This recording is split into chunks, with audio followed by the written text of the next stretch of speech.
All right. I want to say that I made a very controversial. Uh, I made a very controversial episode. It's incomplete. All right. I don't think I'm going to release it. But basically, I cited that I was suffering from extreme burnout from the continuous spiritual warfare being waged on my gender in our ethnic community by the women. All right, it's never ending. Every day is something new. And even when I didn't try to look for it, I saw it, and I didn't know if I was just seeing it myself or if it was just actually there. And it's a little bit of both actually. I'm tired and I'm burnt out. But yeah, I sat down this evening and shit, and I thought it over, and then I went on a pirate ship, and I went on a pirate ship, and they had a little, they had a cruise movie and shit, So this is my review of Wakanda Forever, right? It's the sequel to Black Panther, and it stars Letitia Wright as Shuri. She's the lead in this movie, and Angela Bassett is there, and Winston Duke and a couple other people, are there. I don't feel like saying their names and shit. And I just want to say, to me, I had a muted reaction to this movie. I laughed a little bit at certain things. I thought it was humorous. They explained shit real good, you know, because like I had saw in a clip where the city was under attack, and I was like wondering where the emergency services or police were, and they explained that. And I'm not going to go into that. It's not important that I spoil the movie. The movie's been spoiled 10 ways from Sunday by multiple content creators on YouTube and several other platforms. You can find the spoilers if you need them and shit. But I just wanted to talk about how I felt about this movie because my opinion is not changed. Okay? Like I mentioned earlier, I have been suffering from some severe burnout from the toxic black female misandry that's been running rampant all over the place with no end in sight, and I just don't know. Sometimes it's hard to, I feel like just saying fuck it and just letting the bitches have it, and let just watching the shit burn down. And after I watched this movie, I came away feeling, well, I feel settled. All right, I know nothing's gonna change in our community and shit unless all of our young men, our young kings, make that change. My opinion is unresolved in that. I'm unchanged. I know that what I said was the right thing to say. I know that the advice I've given in numerous videos, however I chose to give it, was the right thing to do. All right. After I looked at this movie, I thought about the creators of the Black Panther character, right? I thought about it, and I thought in particular about his appearance, what he actually looks like and how he appears in the MCU, right? And I thought about it.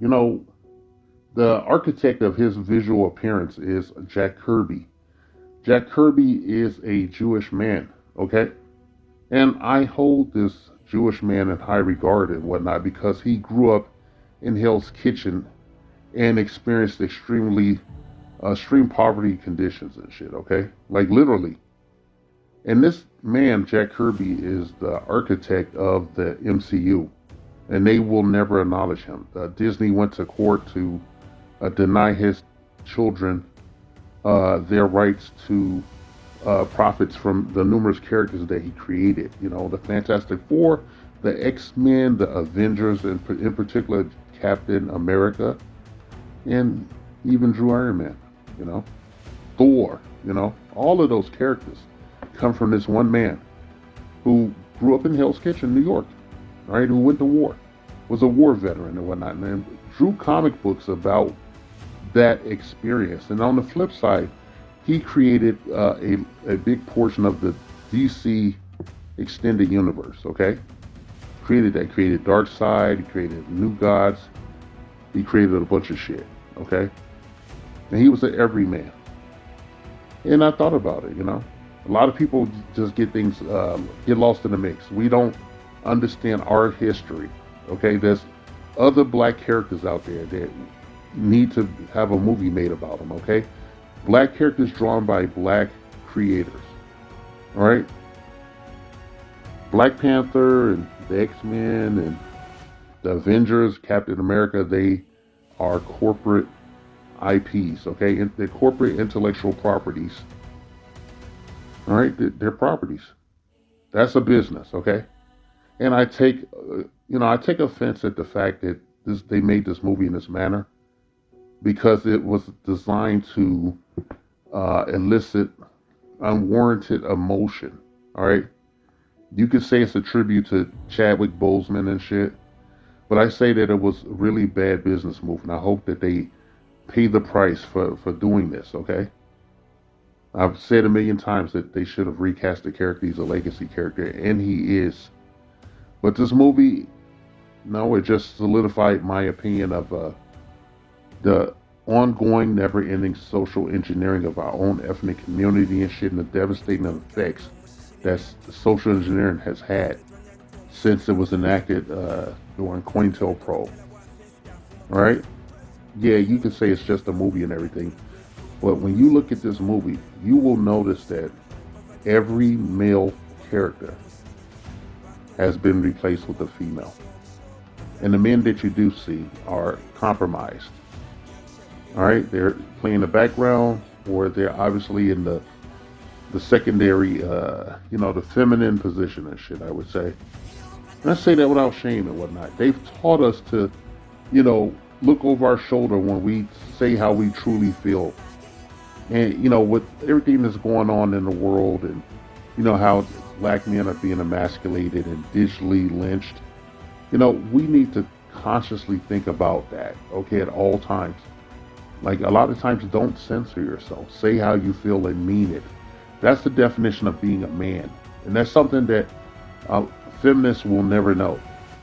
These raging misandrists that we have in our community, these women that are so messed up that they don't even understand or accept any fault in their actions or whatnot. Everything must be shoveled off into someone else and shit. And when I watched this movie, I saw a lot of that. They even went so far, to lift moments from the first movie and redo them in the second movie with the woman.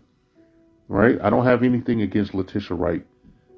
I don't have anything against her. I just, they went so far as to make her androgynous for the most of the movie. No, for the entirety of the movie, she could be either a boy or a girl. Right? She's given a weird haircut. She wears androgynous clothes. A lot of feminists online have said, have celebrated this. That she is not an object to be watched and whatnot. She's a true character now. I think this is bullshit. All right? I could rip this movie apart 10 ways from Sunday. It's 3 hours long. All right? It's 3 hours. And there's a lot they could have cut out of the movie. All right? But the problem that I have with the movie is that it feels like a hypergamous criminality. Okay? It feels like a criminal act and whatnot. I think about when I was a kid. I'm so old, in my 50s. I'm so old that I can remember getting comic books for 35 cents out of a vending machine. And I remember uh, being ridiculed for reading comics and having some people snatch the comic and rip it in half, just to get a reaction out of me. This was niggas in Chicago, like straight up pookies in Chicago. And niggas I do not hold in high regard in any fucking way. Flash forward to the modern times and shit, and it's all the rage, these comic book movies and shit. And Disney has bought up Marvel for like $1 billion or so, and they've turned it into a homogenized business and shit. It's like going to the school cafeteria now. I don't know what Ryan Coogler was thinking and shit. Even when I watched the interviews with him, he seemed unable to articulate fully his thoughts on making this movie or whatnot. I just wondered how he was able to do this movie in such a state of grief. And I think it would have been more responsible for him to go and seek some kind of psychiatric help. You know, his signature is all over this movie. It's his movie. He made it, but it's still a product, and it's still something that the company allowed him to make. You know, in its original form, they allowed him to perform as an auteur, and I think they'll suffer in the long run. I don't know how any self-respecting man of any race, creed, or color, but especially a black man, okay, especially a foundational black American man, a straight cisgender man can endorse this movie, can pay money to watch this movie and give money to the parent company Disney for emotional manipulation, okay? It's reprehensible to take Chadwick Boseman's death and turn it into a product that you make money off of, and then gaslight everyone and tell them, "Oh, you're honoring Chadwick Boseman's legacy," when Chadwick Boseman said that he wanted to do the character justice and he wanted to lay a foundation for other men that would play the Black Panther. Right? They gave you a little nugget in the post-credit scene about the male future of the Black Panther. I won't go any further, but it leaves me crestfallen and whatnot, because it's like, when I saw that, that post credit, that one, it's just one. When I saw that, I was like, typical American bullshit. Okay, hey, black people, you wait your turn and shit while we give everyone else their first bite of the bread that you baked. All right, you wait your turn. Especially black men, you wait behind everyone else, even your goddamn women, and then we'll give you a little piece of something. All right? I can't fault any of the people that worked on this movie. They're just doing a job and whatnot. But like Kevin Feige, man, I have no fucking respect. And at this point, I am pretty much done with the MCU. I've been sitting pat, waiting for them to screw up the X-Men and the Fantastic Four before I burn what's left of my comic book collection that I have in my possession. All right, and I will do this. All right, I have no hope for this company and shit going forward. They take the best of the comics and they take a little piece of it and they give it to people and shit. They don't have any vision anymore. They don't have any creativity. They don't have any goddamn direction. All right, this movie shouldn't exist in its current state, but it does. And I don't know what to say about that.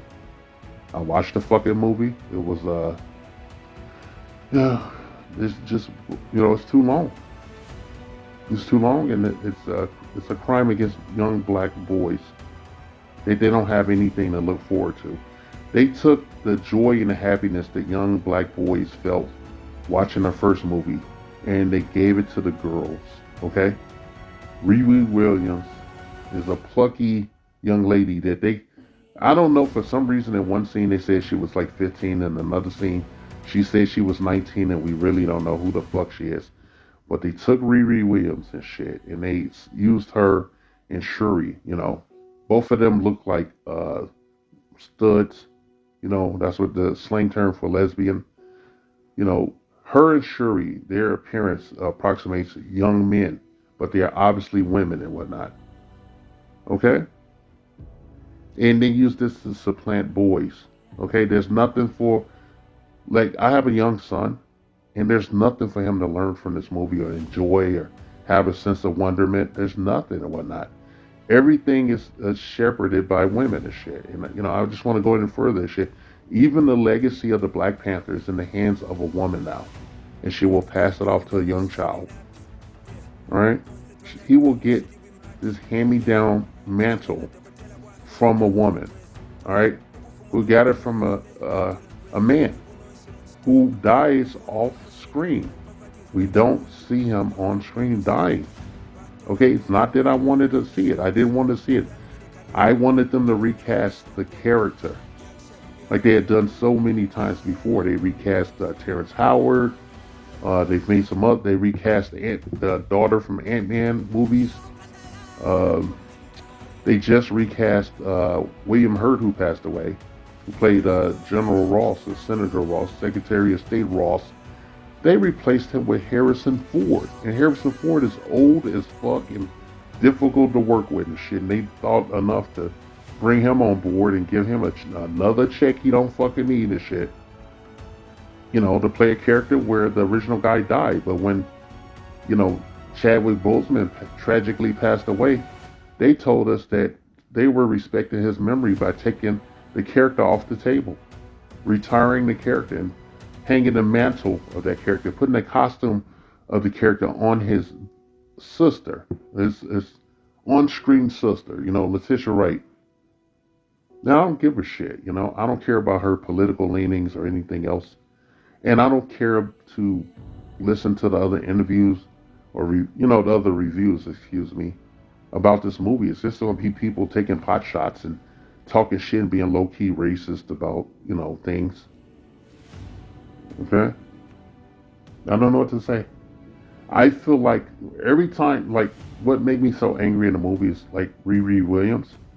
When they showed her in her armor, and they showed her with that heads-up display and everything, and she's going, like, she's yelling, like, all joyously, let's go! She keeps yelling that for some reason, like that fucking rap song, Fuck Nigga Free or something. She yells that a couple of times. Let's go! Woo! Woo! All that shit. And I'm like, if I have my son with my young son sitting there, like, he's going to look at me and say, well, I don't know how I feel about that. It's a girl in there. I don't know how I feel about that. What about boys? Where are the boys at? I said, well, look at the gorilla guys. You know, they had a battle in the gorilla tribe and shit. I thought they were going to be really involved and shit. All they did was hold a fucking rope, while the other end of the rope was tied around the female warriors who were engaging the enemy and shit. And all these niggas were doing were being living anchors and shit to these women. And I thought that was bullshit, I thought it was bullshit. A lot of it is bullshit, And that doesn't even get me started on, their version of Atlantis and the Namor. It's a fucking shit show. I don't know. If you got a young son, a young impressionable son, I would advise you, not to take your children to see this movie. There's nothing in it for your children, okay? Unless you're a misandrist and you're raising your daughter to hate black men and to discount their experiences, and to be furthermore to continue this vicious cycle of them not being able to peer bond or even understand their counterparts, their genetic counterparts and whatnot. This is social engineering at its best and worst. All right? Social engineering at its best and its worst. There's nothing for a boy in this film. There's nothing. Like nothing. The bowl is empty. All right? And you can lay that bowl at Kevin Feige's feet and whatnot because he has no vision. All right? This shit is directionless. I've known this for quite some time and shit. That this shit is directionless. The Emperor has no clothes. And I would, be remiss if I ever, looked at another Ryan Coogler film in my life. Even anything that he executive produced, I will stay far away from. I don't want anything to do with this man, this male feminist and shit that did this to other black men and boys. He took this away from them. And I want to remind him, if he ever hears this, which he probably won't, that, on Sirius Radio, Chadwick Boseman gave an interview around the time of the first Black Panther talking about how, while he was doing his cancer shit, he didn't bring that up particularly, but while he was, being treated and everything and dealing with it, he met some kids, Make-A-Wish kids. And the kids told him that they were happy about the Black Panther movie. And he was making the movie at the time.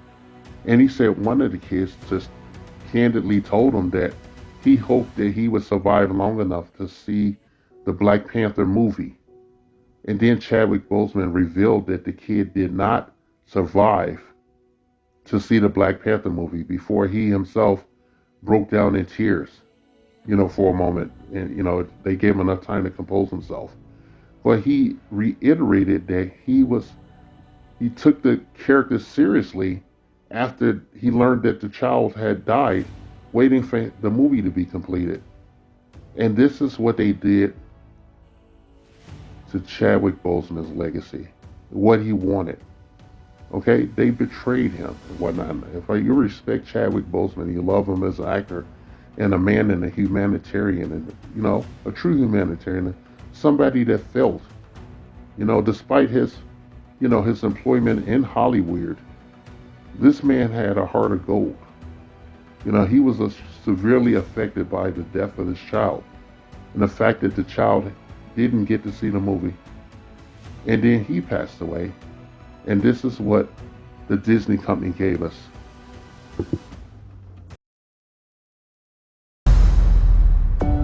Above all, it is a relationship movie. We'll have some incredible set pieces. But at the end of the day, I think what people are gonna really remember is the conversations. How do you move forward after losing someone that meant so much to you? You have to continue the legacy